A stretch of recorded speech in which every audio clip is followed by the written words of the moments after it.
Capital punishment is not a stranger to the Nigerian Constitution, neither is it considered weird by the ordinary Nigerian. A couple of weeks ago, however, the tide changed. President Goodluck Jonathan tasked the governors to sign the death warrants of condemned convicts in their respective domains. As if waiting just for this, the dam of debates on capital punishment broke, swirling all in its path. Where stand the governors, and is their inaction actually a factor to be considered while fathoming out an end to prison congestion in the land? The state governors sometimes find it difficult to sign death warrants in cases of capital punishment. I have been telling the governors that they must sign death warrants, because that is the law. The work we are doing has a very sweet part and a very ugly part, and we must perform both. No matter how painful it is part of their responsibilities. With these words, President Goodluck Jonathan on June 16 opened the floodgate to the deluge of debates that now swirl around the existence of capital punishment in the nation's constitution, its continual desirability coupled with its effectiveness and otherwise. Maximum penalty is recognized in Nigeria's grand norm. The 1999 Constitution, as amended, also backs it. Its Section 33(1) provides thus: 1. Every person has a right to life, and no one shall be deprived intentionally of his life, save in execution of the sentence of a court in respect of a criminal offence of which he has been found guilty in Nigeria.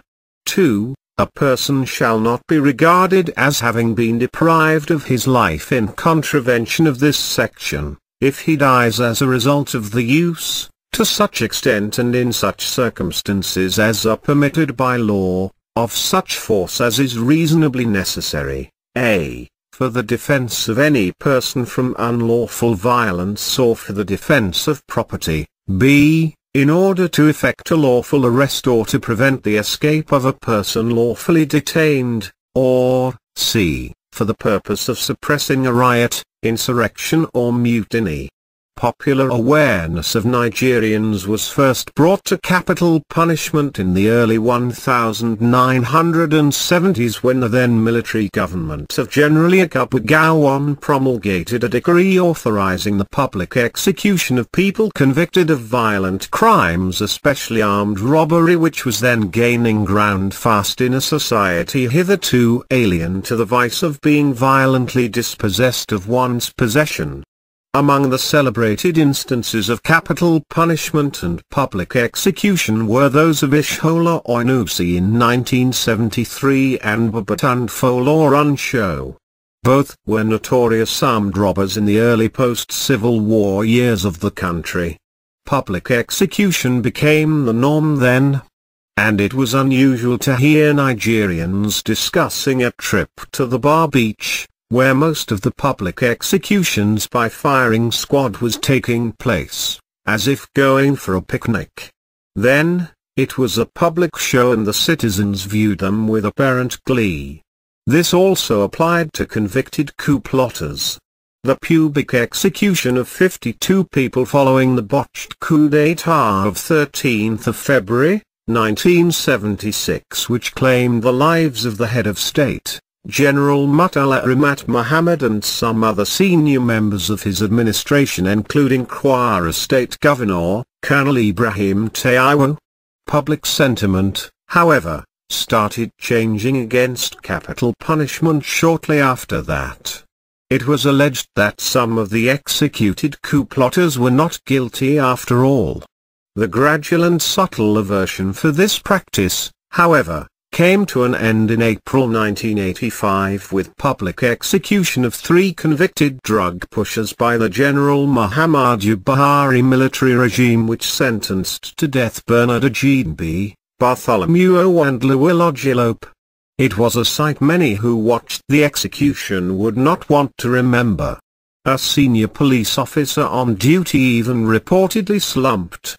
Another enforcement of the capital punishment which left a sour taste in the mouth of Nigerians was the execution at the gallows of environmentalist and Ogoni rights defender, Kensara Wiwa, and 8 of his kin, now known as the Ogoni 9, on 10th of November, 1995. They were executed by the General Sani Abacha-led junta. Ever since, the public display of execution has been mellowed. With the enthronement of democracy on 29th of May, 1999, the carrying out of execution both public and in the confines of the prisons nearly paled into insignificance. A notable exception is Governor Adams Oshiomhole of Edo State, who signed some death warrants which were enforced on June 24 when Chima Ejiofor, Daniel Nsofa, Osarmwindo Egbankan and Richard Igagu, hitherto on death row, were hanged. The June 16 pronouncement of the President has, however, brought the discourse on death sentence once more into the fore. Presently, no fewer than 98 countries have abolished death penalty from their statutes, while 57 nations, including Nigeria, practice it. About 10 countries, also including Nigeria, have not carried out execution of condemned persons in the past 12 years. China, Iran, North Korea, Yemen, United States, Saudi Arabia, Libya, Syria, Bangladesh, Somalia, Sudan, Palestinian, Egypt, Equatorial Guinea, Taiwan, Belarus, Japan, Iraq, Malaysia and Bahrain are currently practicing the maximum penalty. China tops the list. The crimes which attract death penalty in Nigeria today include armed robbery, murder and treason.